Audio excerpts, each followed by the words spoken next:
Hi there, and welcome back to the Lisa Nichols Show, where we together have an experience of what do we think, what do we do, how do we operate to really live the life that we deserve, desire, and want to achieve.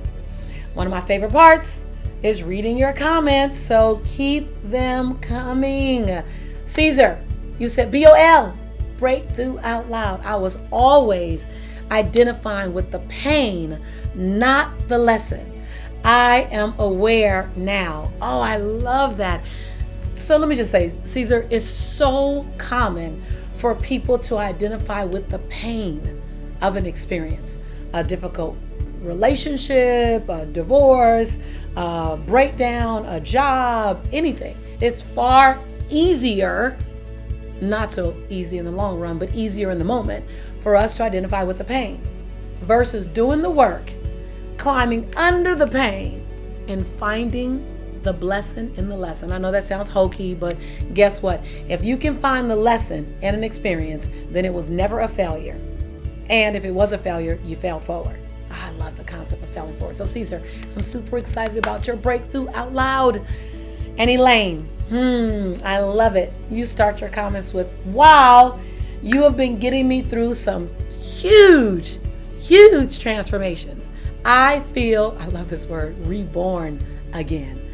Can I just tell you, I so appreciate the statement of being reborn again, Elaine, because to me, that's your permission to press reset, to reinvent. So if reborn freaks you out too much, you guys, from religious things in your background, then think reborn, reset, reinvent, redesign, all of those, reignite, right? Recommit, reestablish, like they're just rolling off my head. This really wasn't planned, but all of those things. Elaine, I love it.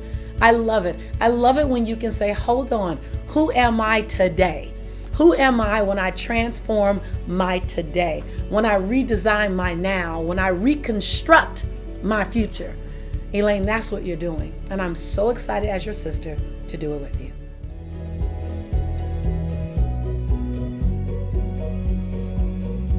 Your past is this big, beautiful vortex of energy.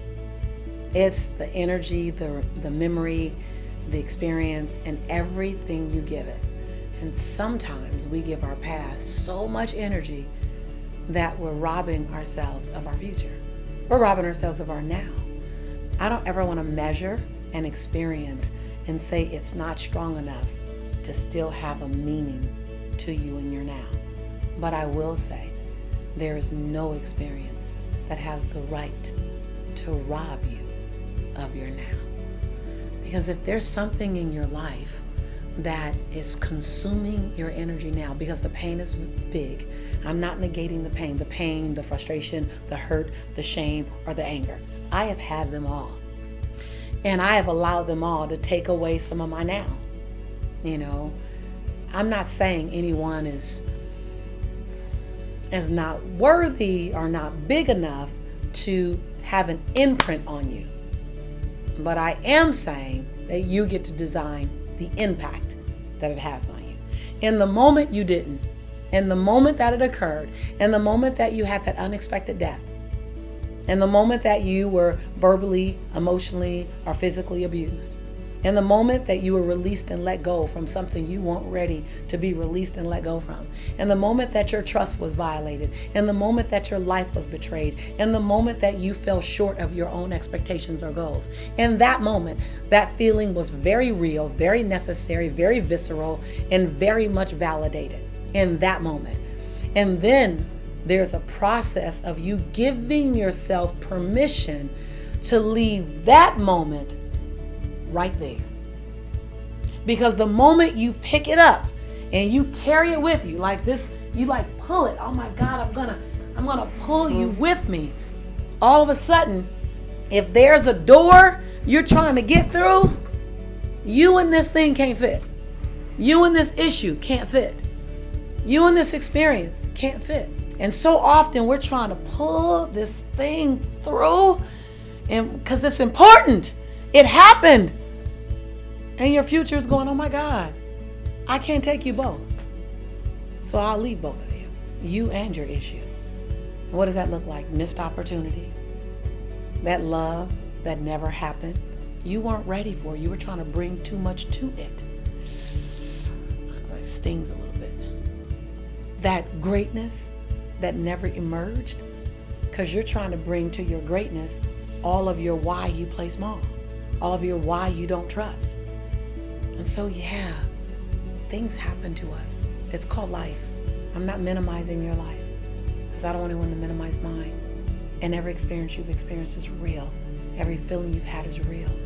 But when you decide to use that feeling as fuel, when you decide that you're going to be everything, do everything, experience everything that's your birthright, not in spite of it even, but because of it.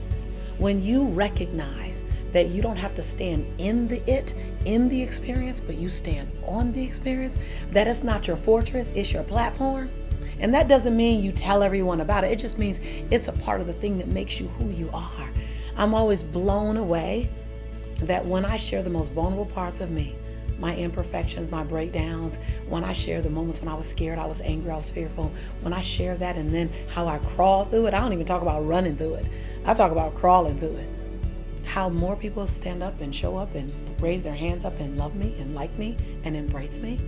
When I realize when I give myself the gift of all of me, all 360 of me to you, and that's just more of me for you to choose, love, embrace, hold, celebrate, tell a friend about. The same thing occurs for all of us. That we all want that superhero's journey.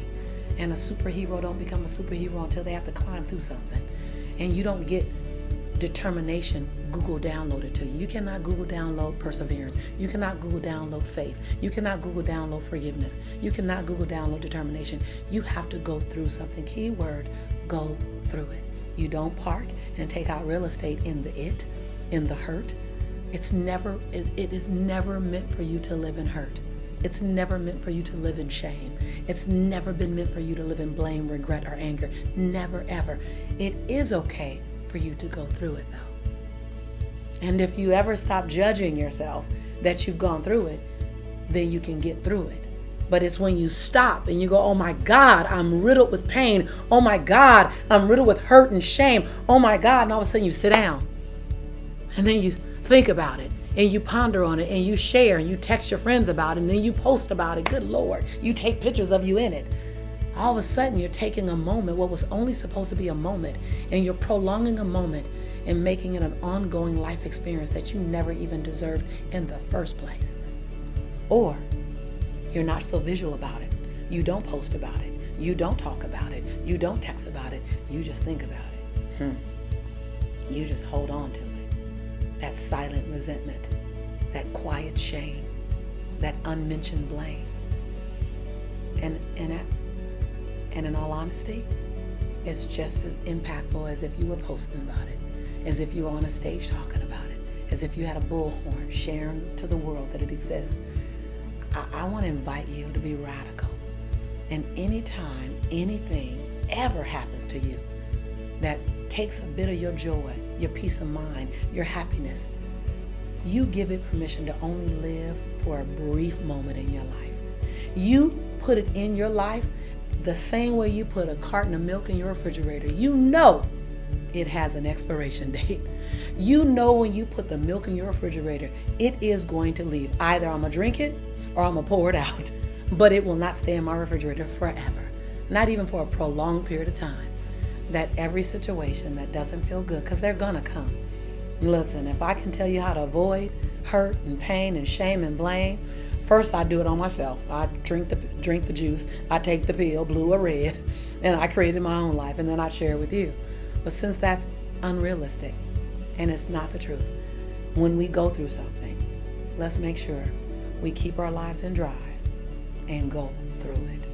And when you're willing to do that, I believe that only a bigger, better, stronger person emerges on the other side, because you've gone through something that you hadn't had before. You've experienced something you hadn't experienced before. You've been through something you've never been through before. So you cannot be the man, the woman that you were before. And then you focus on the who you are now versus the what you had to go through. Because energy grows where energy goes. And if you can stand up and celebrate the woman you are today based on what you've come through. People say, oh, you don't know what I've been through. I say, hold on, before you tell me, don't tell me what you've been through. Tell me what you came through. Oh, just a small tweak of language. Don't tell me what you've been through. Don't have a male bashing competition. You think your man bad? Think about my man. You think your woman crazy? What about my woman? You think your mama lost her mind? Let me tell you about my mother. Instead of telling me what you've gone through, tell me what you've come through. Because then that shows me who you are. And I'm going to tell you, if you ever ask me who do I want on my team, I don't want someone who hasn't been through anything. I want someone who's come through so many things that I know I got a breakthrough specialist beside me. I got a ride or die beside me. I got a general of determination. I got a general, an ambassador of forgiveness, an ambassador of possibility. And you only get that when you've come through something. So like the Girl Scouts and the Boy Scouts wear their badges of all the things they've done, don't hide or have shame about the things you've come through. That's my badge. My emotional and physical abuse is my badge of possibility of knowing when to close my mouth. It's knowing how to love the unlovable. My badge of depression, that shows me how to find myself and discover myself. My badge, dyslexia, that shows me how I can be unique in my learning style. Everything about me is a badge. There's no shame, there's no blame, there's no anger, and there's no regret. When you can wear it like that, and I'm not perfect, because I got a badge of imperfection, by the way. When you can wear it like that, then all of a sudden you don't ask the world for permission to show up and be great in spite of all the things that's occurred. You show the world and you give the world notice that you're here and you're great and you're brilliant because of all the things that you've come through. And as you come through, I'll be right there beside you. Now remember, this show will never be a monologue. I'm not interested in that. What I'm interested in is a dialogue with you. I said some pretty intense points in this particular episode. I really need to hear from you today. I really need to hear from you on how did it land? What did it stir up? What did it make you think about? What was the aha? What was the BOL, the breakthrough out loud? Whoa, I got it right between the eyes. I got it, Lisa, straight, no chaser. What questions do you have about it? What occurred for you? I really want to know that for this one. I want you to comment. Please comment. And someone, I'm not asking you, I'm letting you know someone in your life needs this particular message today. I don't know who it is, you know who it is. Share it with them, because so often we're holding ourselves hostage to past experiences, and your future greatness is waiting on you to allow the past to be right where it is in your history book. So if there's someone in your life who needs that, who needs this message, please share this episode with them. If you haven't subscribed yet, what you waiting on? Subscribe. You know you my peep, I'm your peep. It's clear. Make sure that you comment and let me know what you're thinking. And just know that this is, has always been, and will always be your home. And this is your tribe. We are your tribe. And I am your sister in prosperity and in possibility. And I know you hear me say it a lot. If you look at all my episodes, you'll hear me say it at the end. It's not for lack of content. I mean it when I say, I believe in you. And I love you. And I see the greatness in you. I say it because I do. I cannot wait to see you on the next episode. Real soon.